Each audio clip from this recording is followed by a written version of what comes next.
ఓం నమో శ్రీ లక్ష్మీ వెంకటేశ్వరాయ శ్రీ మహాగణాధిపతియే నమః. ఉగ్రం వీరం మహావిష్ణుం జ్వలంతం సర్వతోముఖం నృసింహం భీషణం భద్రం మృత్యోర్మృత్యుర్నమామ్యహం. ప్రేక్షకుల నమస్కారాలు తెలియజేస్తూ మనం ఈ వారం రాశి ఫలాలు తెలుసుకుందాం. ఆగస్టు 2 నుంచి ఆగస్టు 8 వరకు ఉన్న గ్రహాల యొక్క పరిస్థితిని అనుసరించి మనం రాశి ఫలాలు తెలుసుకుందాం.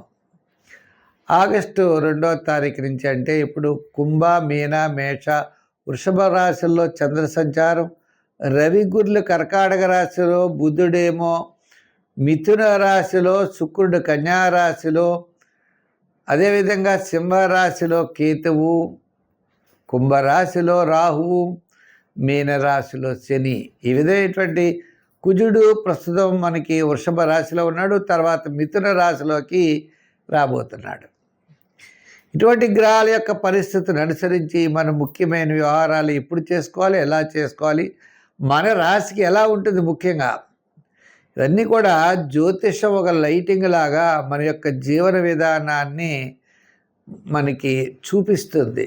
ఒకవేళ మనకి అనుకూలంగా లేకపోతే మనం జాగ్రత్తలు తీసుకోవాలి. బాగుంటే కొంచెం ఫాస్ట్గా ముందుకు వెళ్ళడానికి అవకాశాలు ఉంటాయి. అంచేత ఈ వారం ఏ ఏ గ్రహాలు మనకు అనుకూలంగా ఉంటాయి, ఏ ఏ గ్రహాలు అనుకూలంగా ఉండకపోతే మనం ఏ విధమైనటువంటి పరిహారములు చేసుకోవాలి. పరిహారాలు కూడా ఏంటి, మనలో పాజిటివ్ వైబ్రేషన్స్ని డెవలప్ చేస్తాయి. నెగిటివ్గా మనకు ఆలోచన ఉండదు. పని మీద వెళ్ళామనుకోండి, వెళ్ళినప్పుడు మనకి అది పాజిటివ్గా ఆలోచన ఉంటేనే మనం జయం సాధించగలం. ఒక వాహనాన్ని నడుపుతుంటే పడిపోతామేమో అనుకుంటే పడైపోతాం. మనం కాదు, ఈ పని మనం చేయగలం అంటే చేయగలుగుతాం. ఈ విధమైనటువంటి విల్ పవర్తో, ధైర్యంతో వెళ్ళడానికి, దైవ బలం అనుకూలించడానికి, గ్రహాల యొక్క బలం అనుకూలించడానికి చిన్న చిన్న పరిహారాలు మనం చేసుకోవాలి. చేసుకున్నట్లయితే తప్పకుండా మంచి జరుగుతుంది. ముందర మన రాశి ఎలా ఉందో తెలుసుకుందాం. మకర రాశి. ఈ మకర రాశి వారికి అత్యద్భుతమైనటువంటి గ్రహాలన్నీ అనుకూలత. షష్ఠ స్థానంలో బుధుడు అనుకూలంగా ఉన్నాడు, సప్తమంలో గురుడు అనుకూలత, చంద్రుడు ద్వితీయ, తృతీయ, చతుర్థ, పంచమ స్థానాల్లో. అయితే వార ప్రారంభం ఇబ్బంది లేదు. గురు శుక్రవారాల్లో వివాదాలు రావడానికి అవకాశాలు ఉన్నాయి. శనివారం అనుకూలంగా ఉంది. ఈ రాశి వారికి గ్రహముల యొక్క ప్రధానమైన గ్రహములు అనుకూలంగా ఉండడం ద్వారా, అంటే మీ క్యాలిక్యులేషన్స్ చాలా కరెక్ట్గా ఉంటాయి. కుటుంబ ఆర్థిక సంతానపరమైన వ్యవహారాలు ప్రోత్సాహకరంగా ఉంటాయి. బంధుమిత్రుల యొక్క సహాయ సహకారాలు తప్పనిసరిగా లభిస్తాయి. ప్రతి పని కూడా చాలా శ్రద్ధగా చేస్తారు. పెద్దల యొక్క ఆశీస్సులు పొందుతారు.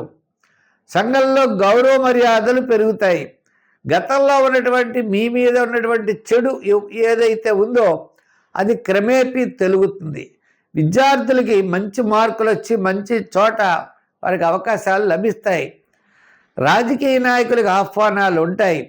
ఉద్యోగస్తులకి అధికారుల యొక్క మెప్పు పొందుతారు. ఆర్థిక ప్రయోజనాలు ఉంటాయి.